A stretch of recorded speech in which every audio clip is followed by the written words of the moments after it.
Ante la entrevista del día de la fecha, te propongo, Ariel, si nos presentás al invitado. Así es, un invitado de lujo en la mesa de hoy. Tenemos en la mesa de Equilibrio Global a Damián Jakubowicz, quien es geopolítico, especialista en conflictos geopolíticos y geoestrategia en América Latina y en el mundo. Ha trabajado como diplomático para el gobierno francés en América Latina y como asesor en relaciones internacionales para diferentes alcaldías en Argentina.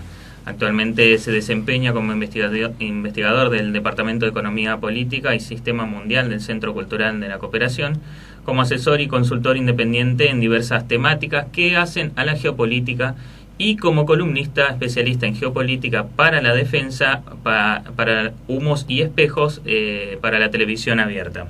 Así que bienvenido a la mesa de Equilibrio Global, Damián. Muchas gracias. Bueno, Damián, te proponemos entonces para arrancar la entrevista, si nos empezás poniendo en situación para nuestros oyentes, de cuáles fueron los cambios en los últimos tiempos en el escenario de geopolítica mundial respecto de la agenda de temas y respecto de los actores preponderantes. ¿Qué nos podés comentar para ir empezando? Mira, lo primero agradecerles el espacio, está muy bueno poder charlar de geopolítica. La verdad que no hay muchos canales y es súper interesante para que la gente empiece a conectarse más, ¿no? Con lo nacional e internacional en simultáneo, porque todo está relacionado con todo. En el plano geopolítico, bueno, todos sabemos que vivimos en una era industrializada, entonces lo que mueve las industrias son los hidrocarburos, los petróleos, por lo menos hasta el día de la fecha. Y que eso siempre ha sido para Estados Unidos una cuestión de seguridad nacional. Estados Unidos, históricamente, sobre todo después de la Segunda Guerra Mundial, concentra todo su abastecimiento de hidrocarburos en la zona de Medio Oriente. Hay un dato que pasó un poquito desapercibido de los medios internacionales, fue que Estados Unidos, desde hace más o menos 10 años, empezó a trabajar muy seriamente todo lo que es petróleo y gas no convencionales. Recordamos, la gente lo conoce como el gas y el petróleo de esquisto, que es una nueva técnica de perforación hidráulica, digamos que, para sintetizar, permite sacar petróleo y encontrar petróleo donde por ahí antes tradicionalmente no lo había. El tema es que Estados Unidos se hizo muy, pero muy fuerte en la materia, y el pequeño dato es que desde el 2010 Estados Unidos, por ejemplo, pasó a ser el primer productor de gas del mundo, desplazando nada más y nada menos que a Rusia. Bien. Esto lo pone en un escenario Estados Unidos de en los próximos 10, 20 años, se calcula que ya va a ser, está caminando hacia una autonomía energética. Esto hace que Medio Oriente, que siempre fue una cuestión vital en todo el sentido de la palabra, deja de ser vital y pasa a ser muy importante, que es muy importante, pero que no es vital. Y esto concretamente, y esto yo creo que es uno de los grandes golpes de timón geopolítico que da Barack Obama y que quedará marcado en la administración, es que a partir del 2012 Medio Oriente deja de ser la región en el mundo que tiene el mayor porcentaje de armamento militar estadounidense, porque hay un 10% que se desplaza, que bascula geopolíticamente de Medio Oriente a Asia-Pacífico. ¿Por qué Asia-Pacífico? Porque ahora, todo el mundo lo sabe, el gran rival estadounidense es por supuesto China, y como bien vos dijiste, Vanina, la zona de Asia-Pacífico es una de las zonas más calientes geopolíticamente, una porque es la de mayor crecimiento económico, dos porque ahí, por supuesto, está China, que está tratando de expandirse geopolíticamente y a nivel marítimo, y también hay muchos conflictos limítrofes, ¿sí?, a nivel de islas y de territorios. Se calcula que más o menos en el mundo hay 60 conflictos activos. De esos 60, ¿sí?, la mitad son islas. Y la mayoría se concentra entre África y Asia-Pacífico. El tema de Asia-Pacífico, que lo hace tan explosivo, es que, a diferencia de África, a diferencia de los conflictos de islas o de territorios marítimos que puede haber en América Latina, allá las potencias militares que están en juego no son pocas. Estamos hablando de Rusia con las Kuriles, estamos hablando de Japón, estamos hablando de China. ¿Eso también quiere decir de que el mar comienza a tener de vuelta un nuevo protagonismo en la geopolítica? Sin duda la nueva ruta de la seda pasa para China, pasa sobre todo a nivel marítimo, y por eso también otro gran golpe geopolítico y estratégico de Barack Obama es el Tratado de Libre Comercio Pacífico. Es un golpe terrible que le da, creo que es sin duda para el gobierno estadounidense una de las mayores victorias que ha tenido sobre China a nivel comercial. Bien, y conectando entonces un poquito el concepto de geopolítica con Eurasia, ¿sí? Como también para seguir adentrándote en estas dinámicas, ¿qué nos puedes comentar, qué dimensión puedes marcar del impacto del acuerdo con Irán?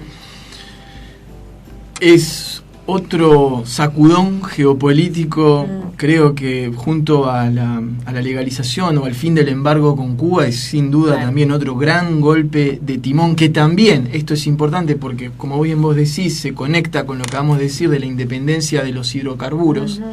Estados Unidos después, cuando termina la Segunda Guerra Mundial, se produce la conferencia de Yalta, donde Roosevelt, Churchill y Stalin, digamos, se reparten el mundo literalmente, tal como lo conocemos durante el siglo XX, y el presidente estadounidense, antes de volverse a Estados Unidos, hace un alto en un crucero, ¿sí?, que se llama Quincy, y ahí se junta con el entonces rey de Arabia Saudita, por eso se llama el Pacto de Quincy, y ahí se ponen de acuerdo y dicen, yo no me meto en tus problemas, vos no te metes en los míos, todo lo que pasa en Arabia Saudita a nosotros no nos interesa, y hacen un pacto petrolífero.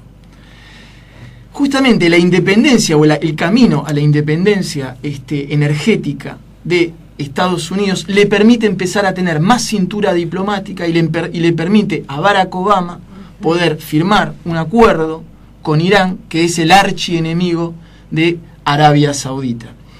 Para entender un poquito la geopolítica de Medio Oriente, no quiere decir que todos los conflictos de Medio Oriente se explican a través de la confesión religiosa. No estamos diciendo eso, pero sí, no se puede analizar Medio Oriente si uno no traza brevemente un panorama de la confesión religiosa.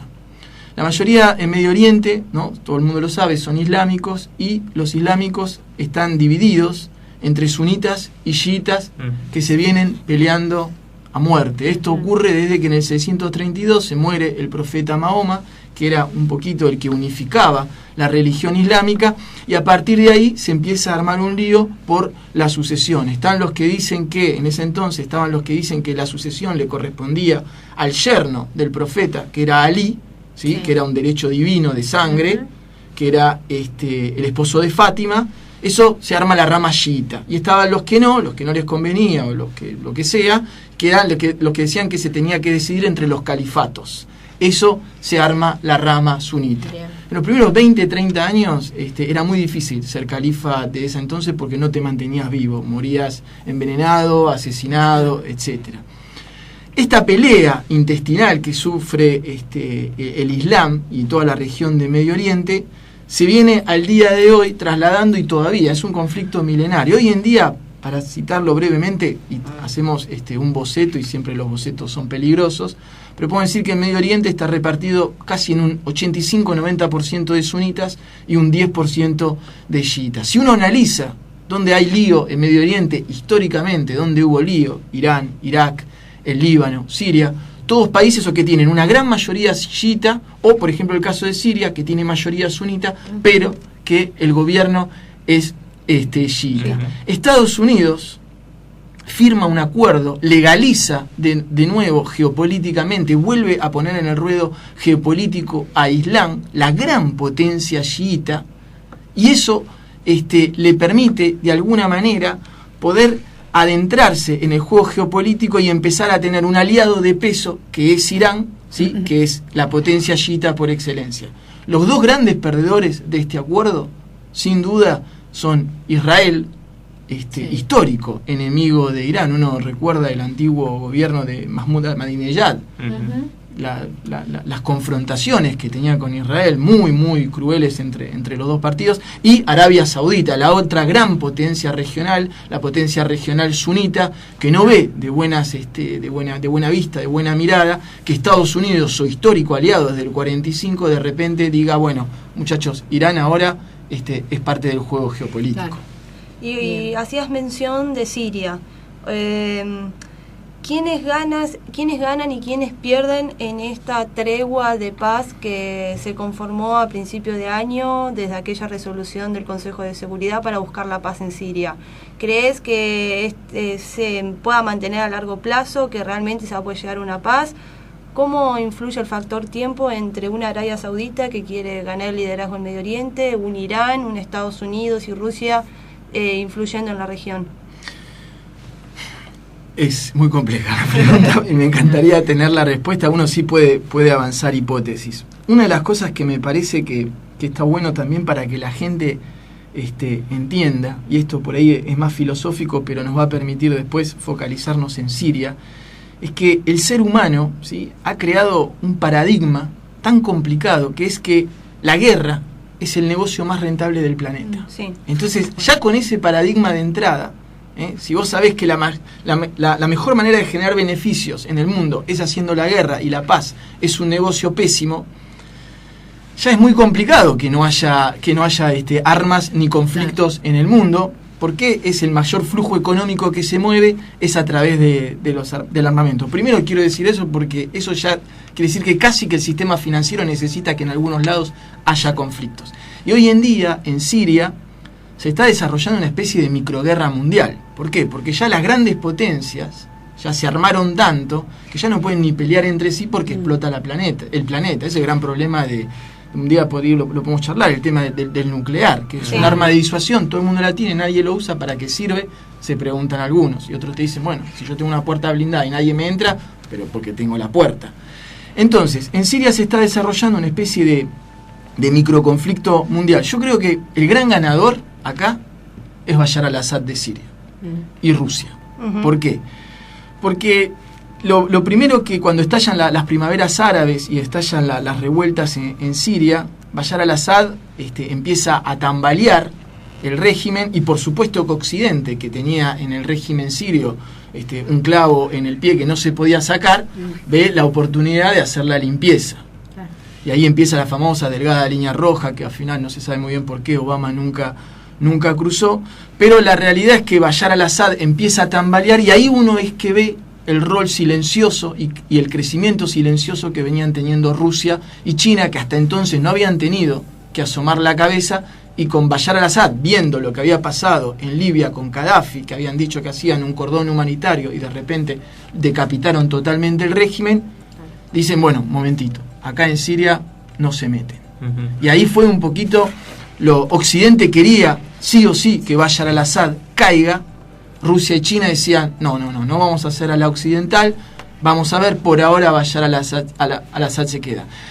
Otra cosa también que es muy importante, el Estado Islámico, ¿sí? También podríamos charlar de cómo se forma el Estado Islámico, y cómo ahora, por qué dicen que el Estado Islámico es la bestia que come la mano de su amo, que es Occidente. Claro. El Estado Islámico también, yo creo que una de las cosas que más habrán abrazado a la familia Bashar al-Assad es cuando apareció el Estado Islámico en Siria. Ya está, había uno más malo que ellos, y fue un poquito lo que usó Occidente, el tema del mal menor. Dijeron, sí, bueno, concentrémonos en Bashar al-Assad, concentrémonos en el Estado Islámico y pospongamos el tema de Bashar al-Assad.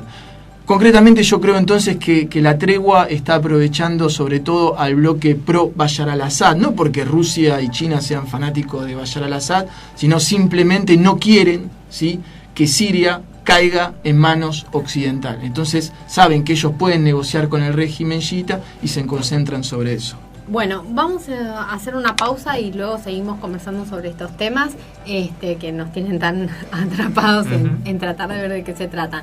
Vamos al corte y ya regresamos. Seguimos entonces con Equilibrium, tu voz al mundo, con la entrevista. Ari, entonces... Así es, estamos aquí con Damián Jakubowicz, así es, experto en geopolítica. Y Damián, venías hablando del Estado Islámico, hablábamos de lo que ocurría en Siria, pero volviendo un poquito a profundizar un poco más lo que sucede en el sudeste asiático, que hoy hay unas fricciones geopolíticas bastante importantes, más allá de lo que sucede en Siria. Si nos remontamos al próximo conflicto, podría llegar a ocurrir en este sudeste asiático. ¿Qué reflexiones puedes brindar al respecto? Sí, como decíamos al principio, el sudeste asiático se convirtió, por todo lo que habíamos charlado, en la zona más caliente porque hay muchos conflictos marítimos, muchos conflictos de intereses territoriales y potencias militares muy muy fuertes que están en juego. Y la particularidad que está adquiriendo en estos momentos el sudeste asiático es que, por ejemplo,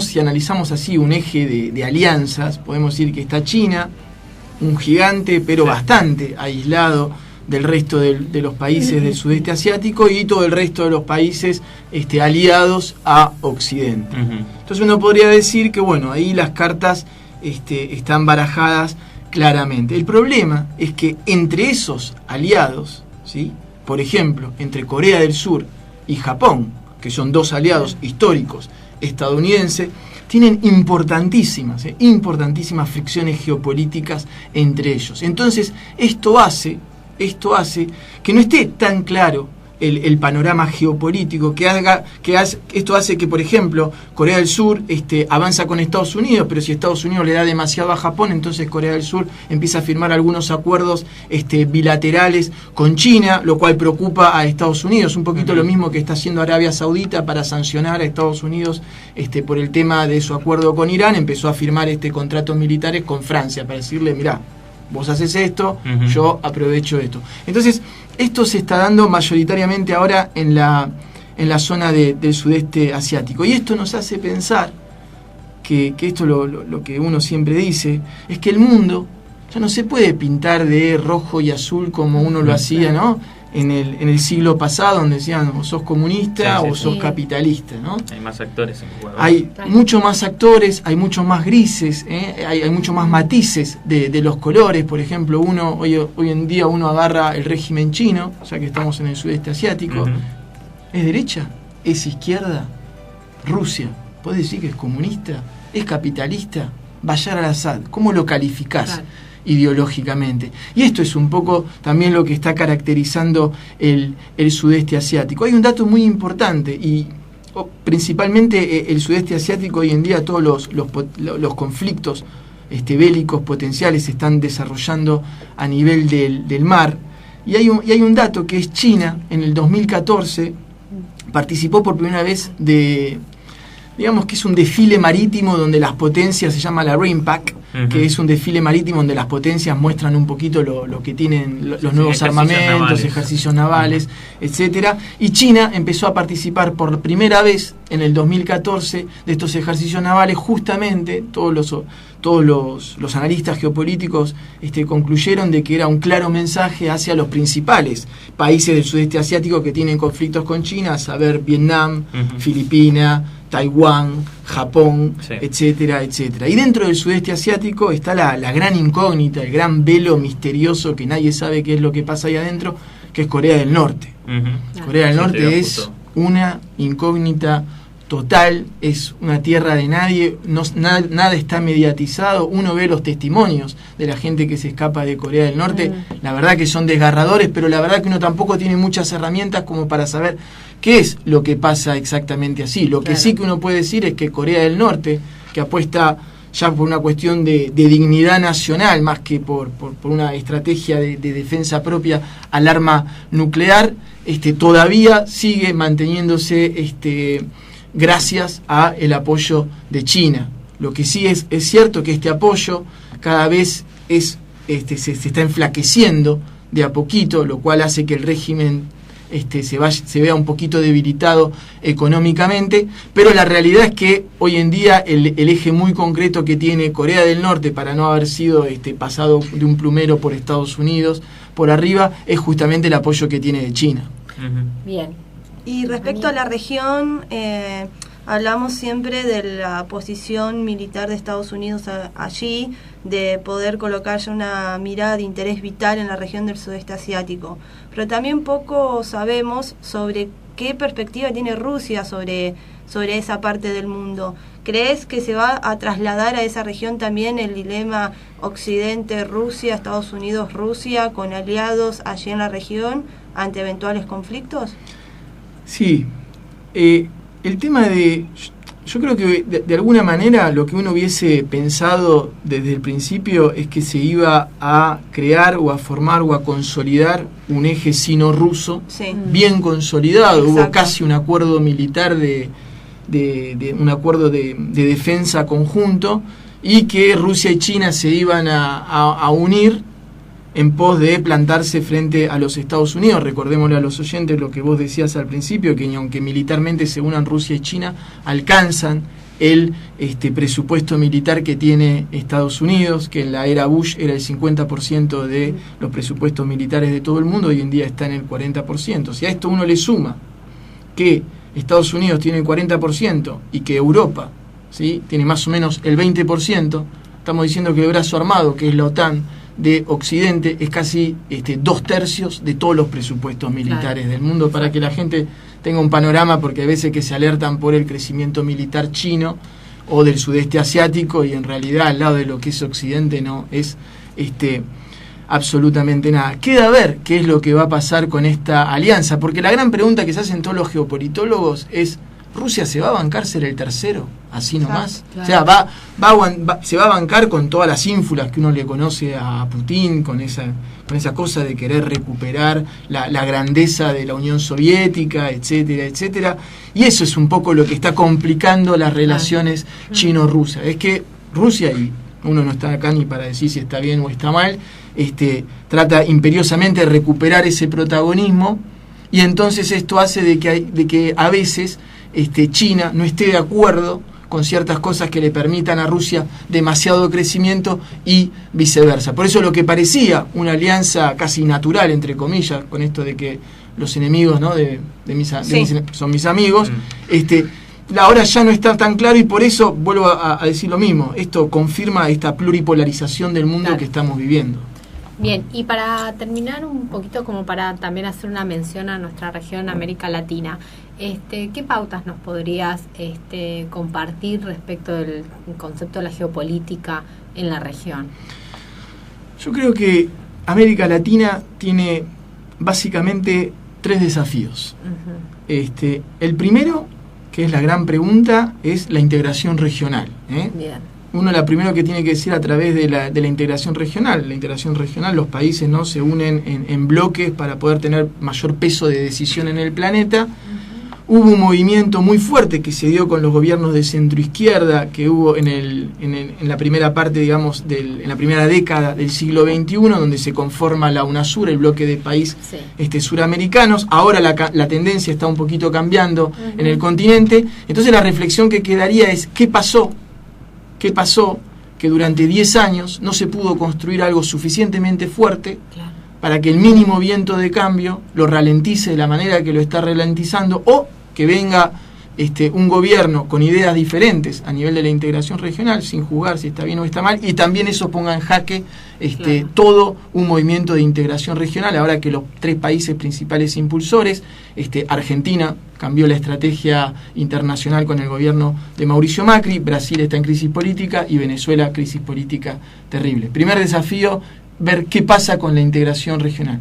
Segundo desafío, el tema de la defensa. Me parece otro tema fundamental.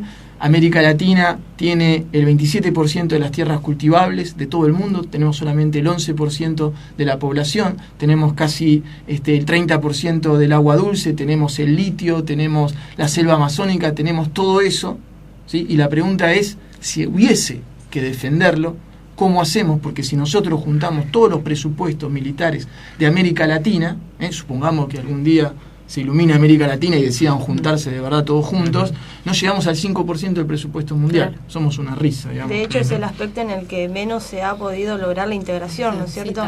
Sí, futbolísticamente jugamos en otra categoría. Estamos ahí en la C, en la D, tranquilo. El tercer desafío que tiene la región, para cerrar, sin duda es el tema del narcotráfico. El narcotráfico es la gran plaga de oscuridad que nos está invadiendo. La gente tiene que entender que militarizar los países lo único que hace es desplazar el conflicto, como está sucediendo en Centroamérica con todo el fenómeno de las maras que se está creando. Da para rato.